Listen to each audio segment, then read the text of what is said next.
النبی اولا بالمؤمنین من انفسہم وازواجہ امہاتہم۔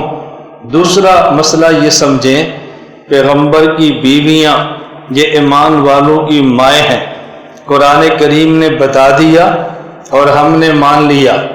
شریعت اس چیز کا نام ہے، سمجھ آئے تب بھی مانے، سمجھ نہ آئے تب بھی مانے، لیکن اگر کوئی سمجھائے تو سمجھنا چاہیے کہ اس مسئلے کی حکمت کیا ہے۔ اللہ کے پیغمبر کی بیویاں یہ ایمان والوں کی مائیں کیوں ہیں؟ ماں ہونے کی وجہ اس لیے کہ رسول اکرم صلی اللہ علیہ وسلم کی بیوی ہیں۔ اگر پیغمبر کی بیوی یہ امت کی ماں ہے، اس کا معنی خود نبی امت کے باپ ہے۔ نبی امت کا باپ ہو تو نبی کی بیوی امت کی ماں بنتی ہے، اگر نبی امت کا باپ نہ ہو تو نبی کی بیوی امت کی ماں نہیں بنتی۔ نبی امت کے باپ ہیں تو سوال یہ ہے کہ امت کے باپ کیوں ہیں؟ باپ ہونے کی وجہ کیا ہے؟ روحانی باپ کیوں ہے؟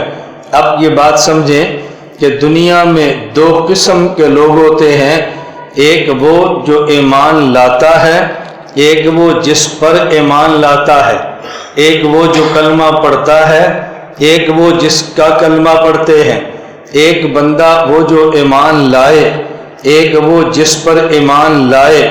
جس پر ایمان لائے ایمان اس کا بھی ہے، جو ایمان لائے ایمان اس کا بھی ہے، لیکن دونوں کے ایمان میں فرق یہ ہے کہ جس پر ایمان لایا جائے اس کا ایمان اصل ہوتا ہے، اور جو ایمان لاتا ہے اس کا ایمان نسل ہوتا ہے۔ یعنی جو ایمان لاتا ہے اس کا ایمان اس کے ایمان سے نکلتا ہے کہ جس پر آپ ایمان لاتے ہیں، تو جس پر ایمان لائیں اس کا ایمان اصل ہے، اور جو ایمان لائے اس کا ایمان نسل ہے۔ اصل کو باپ کہتے ہیں، نسل کو اولاد کہتے ہیں۔ نبی پر ایمان لایا جاتا ہے، امت ایمان لاتی ہے، تو نبی کا ایمان اصل ہے، امت کا ایمان نسل ہے۔ اصل کو باپ کہتے ہیں، نسل کو اولاد کہتے ہیں۔ نبی کا ایمان باپ کی طرح ہے، امت کا ایمان اولاد کی طرح ہے۔ چونکہ نبی اصل ایمان والا، اسی نبی کو باپ کہتے ہیں، امت نسل ایمان والی، اس لیے امت کو اولاد کہتے ہیں۔